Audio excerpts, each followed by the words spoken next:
আসসালামু আলাইকুম, কেমন আছেন সবাই? আশা করি অবশ্যই ভালো আছেন। তো জাস্ট গত 2 দিন আগে কিন্তু রেজিস্ট্রেশন আইন 1908টাকে আবার সংশোধন করা হয়েছে। তবে এটা সংশোধনই না, এটা আমরা বলবো যে ইউনূস সরকারের প্রতি যারা সচিব আছেন, মন্ত্রণালয়ের দায়িত্বপ্রাপ্ত আছেন, এরা ইউনূস সরকারের যে প্ল্যান ছিল সেটাকে উল্টিয়ে দিয়েছেন। তো পূর্বে আইনটা সংশোধন করে যারা সাব রেজিস্ট্রার আছেন, রেজিস্ট্রিকারী কর্মকর্তা আছেন, এদের প্রতি একটা দায়িত্ব ছিল যে কোনো প্রকার অনিয়ম দুর্নীতি হইলে যাতে ওই কর্মকর্তা দায়ী থাকেন এবং তার থেকে টাকা পয়সাটা আদায় করা হয়।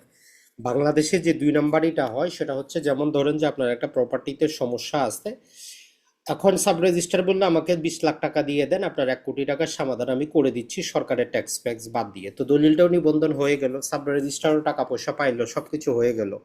তো আইনের পরিবর্তনের ফলে সাব রেজিস্ট্রারের মনে ভয় থাকতো যে এটা তার অপেশাদারিত্ব এবং তার বিরুদ্ধে ব্যবস্থা হবে, এবং এই যে সরকারি পাওনা 60 70 1 কোটি টাকা, এটা সাব রেজিস্ট্রারকে দিতে হবে।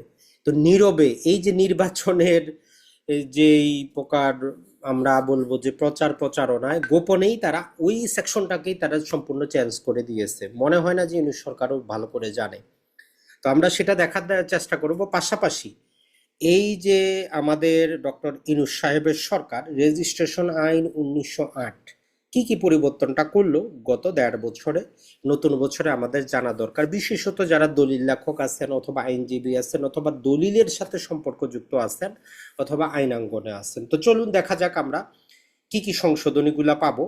তো নর্মালি আপনি বলবেন যে যদি নতুন হন ভাই আমি সংশোধনীগুলা কোথায় পাবো, আপনি যদি গুগলে গিয়ে আইনটাও যদি সার্চ করেন আপনার সামনে কিন্তু চলে আসবে। অতটা জটিল কিন্তু কিছু না, খুবই ইজি, খুবই সহজ। জাস্ট আপনি যদি গুগলে যদি যান, দেখেন যে এই যে রেজিস্ট্রেশন অ্যামেন্ডমেন্ট অর্ডিন্যান্স 2026, তো এখানে আমরা টোটাল মোটামুটি 10 প্রকারের কি পাচ্ছেন, বিভিন্ন প্রকার পরিবর্তন কিন্তু আপনি পাচ্ছেন। গেজেটটা দেখতে চাইলে এখানে ক্লিক করলে আপনি কিন্তু গেজেটটাও দেখতে পারবেন, যদিও বাংলাটা আসতেছে না।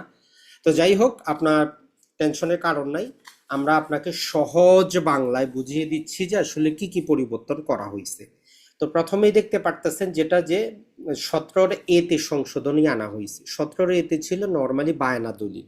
আমরা একটা সম্পত্তি ক্রয় বিক্রয় করার জন্য যে দলিলগুলো করি এগুলোকে বলে যে বায়না দলিল।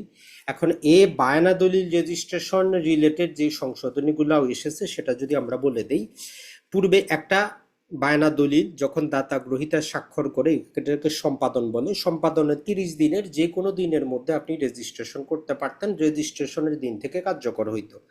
এখন এই 30 দিনের জায়গায় এটাকে 60 দিন করা হয়েছে, এতটুকুই পরিবর্তন। তাহলে একটা সম্পাদিত বায়না দলিল 60 দিনের মধ্যে রেজিস্ট্রেশন করা যাবে, যেই দিন থেকে রেজিস্ট্রেশন করবেন ওই দিন থেকে কার্যকর হবে। এটা এক প্রকারের পরিবর্তন। এরপরে 2 নাম্বার যে পরিবর্তনটা আনা হয়েছে ধারা 26-এ, দেশের বাইরে যে সম্পাদিত দলিলগুলো আছে, বিশেষত বলতে পারি আমরা পাওয়ার অফ অ্যাটর্নি দলিল, এটা বলতেছে যে বাংলাদেশে যে দিন প্রবেশ করবে প্রবেশের 6 মাসের মধ্যে নিবন্ধন করা যাবে। তো পূর্বে এটার মধ্যে একটু গন্ডগোল ছিল। পূর্বে যেটা ছিল, যেমন ধরেন যে কেউ দেশের বাইরে থেকে একটা পাওয়ার অফ অ্যাটর্নি দলিল দিল, তো নিয়ম ছিল 2 মাসের মধ্যে পররাষ্ট্র মন্ত্রণালয়ে অ্যাটেস্টেশন হবে, 3 মাসের মধ্যে ডিসি অফিসে স্টাম্পিং হবে, 4 মাসের মধ্যে নিবন্ধন করতে হবে 26 ধারার বাধ্যবাধকতার কারণে। এখন বলতেছে যে না, 4 মাস না 6 মাসের মধ্যে করা যাবে। তাহলে আমরা আরেকটা পাইলাম, বিদেশে সম্পাদিত দলিল বাংলাদেশে প্রবেশ করলে 6 মাস পর্যন্ত নিবন্ধন করা যাবে। এরপরে সবচেয়ে গুরুত্বপূর্ণ যেটা 52 ক ধারার মধ্যে সংশোধনী আনা হয়েছে, যেটা নিয়ে সাব রেজিস্ট্রাররা কি করছেন, বিভিন্ন প্রকার মানুষকে 1.5 বছর কিন্তু তারা কষ্ট দিয়েছেন, ঘুষ খেয়েছেন। সেটা হচ্ছে যে নর্মালি 52 ক ধারা যুক্ত করা হয়েছিল পূর্বে, তখন বলা হয়েছিল যে আপনার পৈতৃক যদি সম্পত্তি হয়, পিতামাতার নামে যদি সম্পত্তি হয়, ওই সম্পত্তিগুলা আপনার পিতামাতার নামে যদি নামজারি করা থাকে, পিতামাতা যদি মারা যায়, তাহলে ওই সম্পত্তিটা আপনি বিক্রি করতে পারবেন।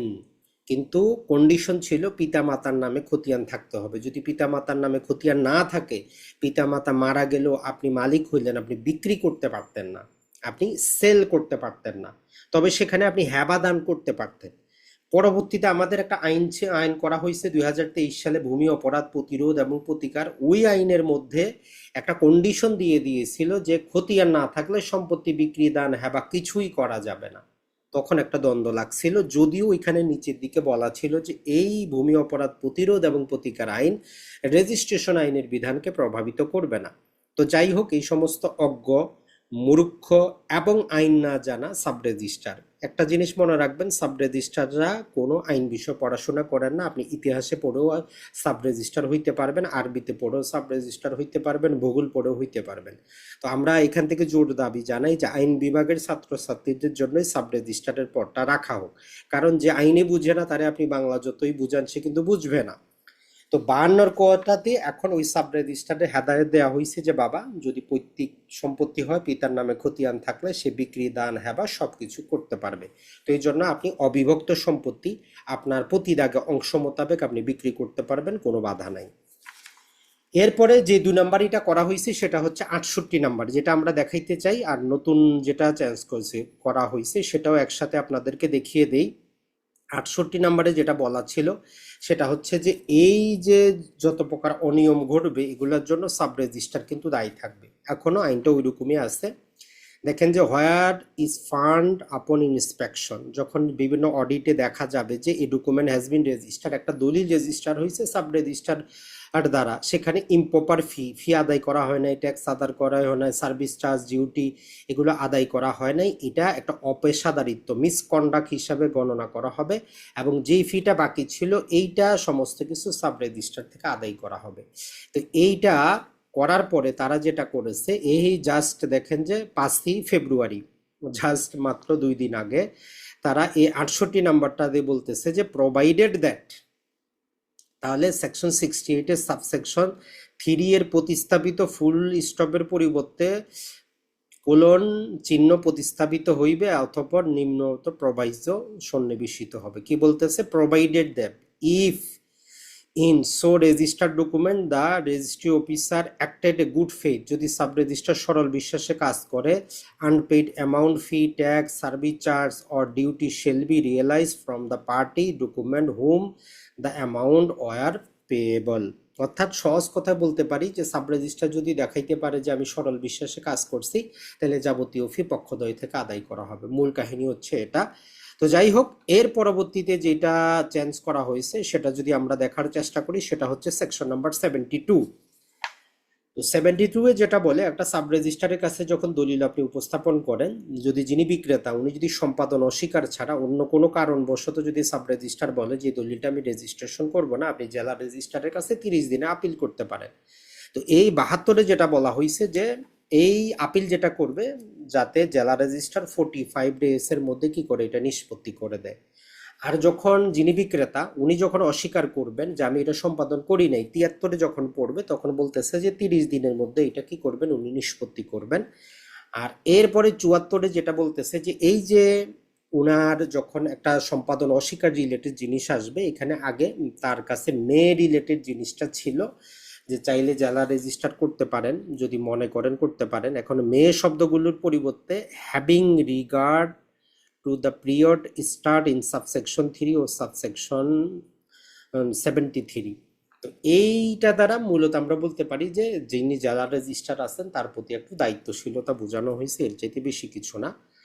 আর এই যে পার্ট নাম্বার আমাদের 11-এর এ ক্ষেত্রে সেকশন 77 এ যুক্ত করে এই যে আমাদের ই দলিল রেজিস্ট্রেশনটা আসবে, এটাকে বৈধতা দেওয়া হয়েছে, 2030 সাল পর্যন্ত আসবে।